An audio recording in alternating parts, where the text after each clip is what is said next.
How's it going, everyone? Welcome back to the Black Metal Rebellion. I'm your host, Jesse Morgan, and hopefully everyone's been enjoying the Dracure demo that I just dropped today.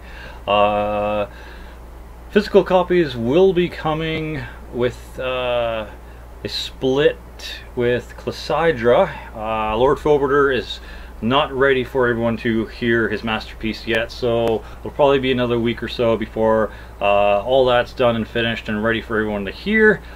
He's a little bit more of a perfectionist than me. When I'm done something, I'm done. I don't really give a fuck. I just release it. If I need to make adjustments here or there in the future, then I'll just do it for my next releases. So yeah, he wants to get everything perfect the first time around, and he's a little bit more professional that way, so good on him. Really looking forward to hearing what he's got done. I've heard a couple of kind of snippets here and there, and from what I've heard, it's going to be fantastic. So yeah, hopefully everyone's saving up their pennies so you guys can pick up a copy of that. In the meantime, feel free to pick up a digital copy of A Curse Was Born. That would greatly be appreciated, and it'll help towards picking or creating physical copies of the split. So yeah, but today I plan on doing a punk collection update because I've got a few CDs and I got a few vinyl. So yeah, let's start with the CDs and then move on to the vinyl.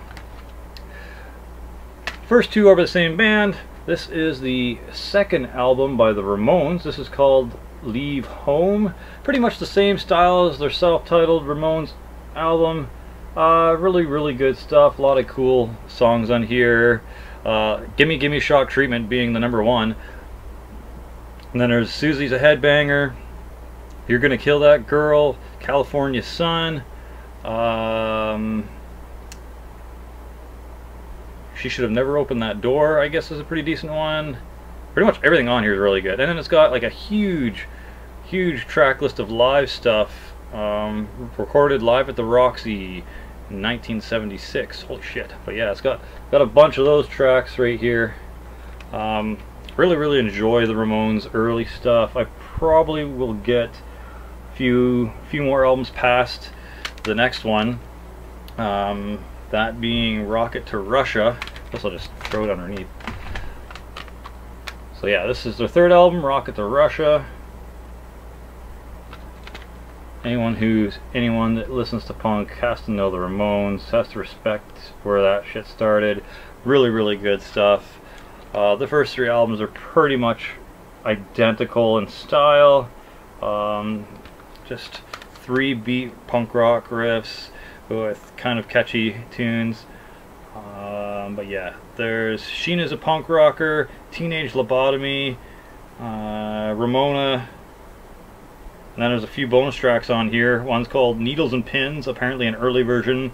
There's a song called Slug from an old demo, and then there's a United Kingdom B-side called It's a Long Way Back to Germany, which is actually pretty good. And then they have a single version of I Don't Care and Sheena's a Punk Rocker. So yeah, Rocket to Russia by the Ramones. Got them for a pretty decent price too, because I got them at my local Deja Vu Discs, which is a used CD and movie and game store. Alright, this one I also got from there. I believe this is the Dead Kennedys' first album, called Give Me Convenience or Give Me Death. This has a lot of good songs on it and quite a few not so great songs. Like the obvious good ones on here are California Uber Alice, which 6 Feet Under does a cover of, which is pretty awesome. Then it's got Holiday in Cambodia, everyone knows that one. I Fought the Law and The Law Won, also a really good one. There's a couple of ones at the very end that are pretty bad though, like let's see here. Kinky Sex is pretty bad. The Prey is pretty bad. Night of the Living Rednecks, Buzz Bomb from Pasadena. The last basically 4 or 5 songs are kind of eh, but most of this is really good. Glad to have it. There's the inside here. But yeah, classic punk rock from let's see, what's the thing here, 1987? Sounds about right. Why do I think this should have been earlier? But yeah, Dead Kennedys with Give Me Convenience or Give Me Death. And the last CD here is the deluxe version of Blink-182's California. This is the kind of like inverted color art, so yeah. But the deluxe CD comes with like pretty much an entire full album of extra songs. Parking Lot, Misery, Good Old Days, Don't Mean Anything, Hey I'm Sorry, Last Train Home, Wildfire, 6 out of 8, Long Lost Feelings, Bottom of the Ocean, Can't Get You More Pregnant, and an acoustic cover, or an acoustic version of Bored to Death. So yeah, I definitely had to pick this up. I already have the original version, but since this came with pretty much another album's worth of material on it, and I'm a big fan of Blink-182, just fucking classic bubblegum punk basically, yeah, it's too much nostalgia to let go of, so I had to get this. And the new tracks are interesting. They're very not so normal Blink-182 tracks. But that's it for the CDs. Now let's move on to the vinyl. A lot more classic stuff on here too. I'm just going to throw these over there to make room for these. Alright, first up, another punk classic. This is Damaged by Black Flag. Anyone who fucking loves punk, you need a copy of this. And definitely on vinyl, because it's so good to have on vinyl. I think I did a short little Instagram clip of me listening to, what was it, Six Pack? Yeah. The main song that everyone knows off of this is TV Party though. But yeah, really good stuff. Classic punk rock. Still kind of kept the cellophane or plastic wrap on it. Yeah, this came on black vinyl, but it is the thickest black vinyl I've ever gotten. I don't know if I can show you this on the actual computer, but yeah, that's got to be at least 200 gram vinyl. That is really thick. Doesn't look like it on here, but yeah, just simple inner things, but yep, good stuff regardless. I'll probably eventually pick up the other 2 or 3 albums by these guys down the road, but Damaged is definitely the one to have for now. I know a lot of people either do or don't like the later material by Black Flag, but I think it's pretty good. Can't really complain. It's not as punk rock or stuff like that, but it's still talented. They still have some really neat riffs. The vocalist Henry Rollins just kind of does this thing. It's either you like Henry Rollins or you don't like Henry Rollins, and if you like him, then there's no reason why you shouldn't like the other albums.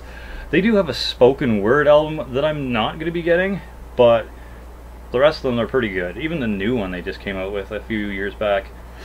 But yeah, here's the next vinyl. This is the self-titled Blue album by the Adolescents.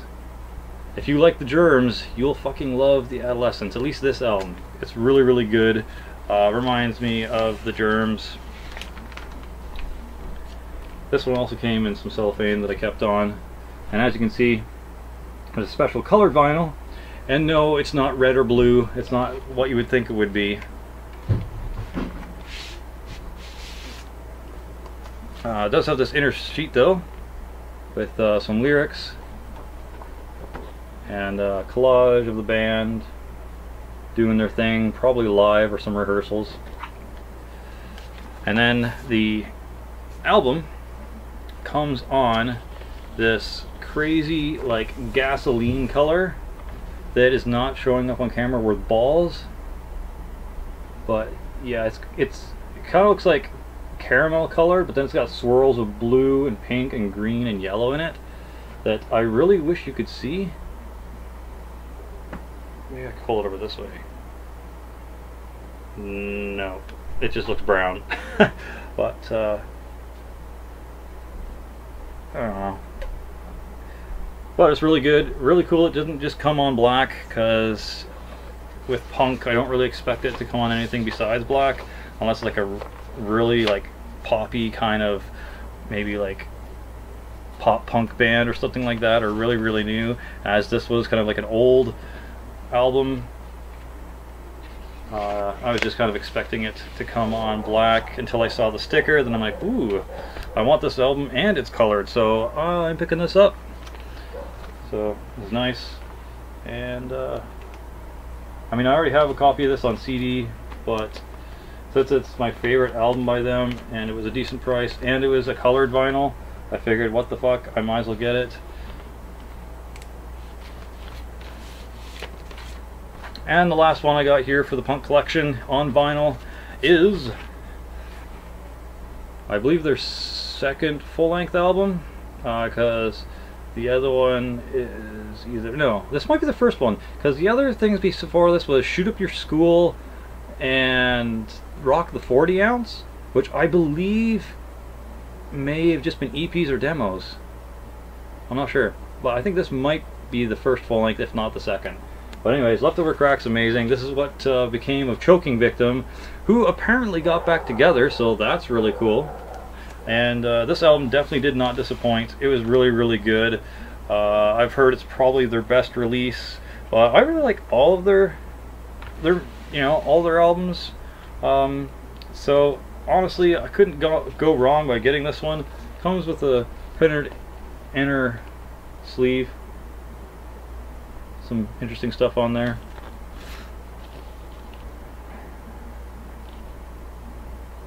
Unauthorized duplication is encouraged, I guess, to help spread the awareness of Leftover Crack. But just comes on plain black vinyl, 180 gram. Labels aren't really too much to write home about, but yeah, nice weight to it. Really good album. If you're into crust punk or stuff like that, yeah, I don't know. I don't see me not getting the rest of these guys' albums, because they pretty much all sound not like super duper similar, but it doesn't have enough like negative change for me not to get them. So I will eventually pick up all of the Leftover Crack albums. If I could find Rock the 40 Ounce or Shoot Up Your School for a decent price, that would be cool. If someone has some punk tapes left over hanging around from like stuff like that they want to send me, I'm definitely all for having some, because I don't have any decent punk tapes and I don't know exactly where to pick them up. So yeah, anywho, that's that for the punk collection update. Hope you enjoyed it. Check out these bands if you're looking to get into punk for sure. And I will see you in the next video. For Glory, for the Rebellion, Slammerella out.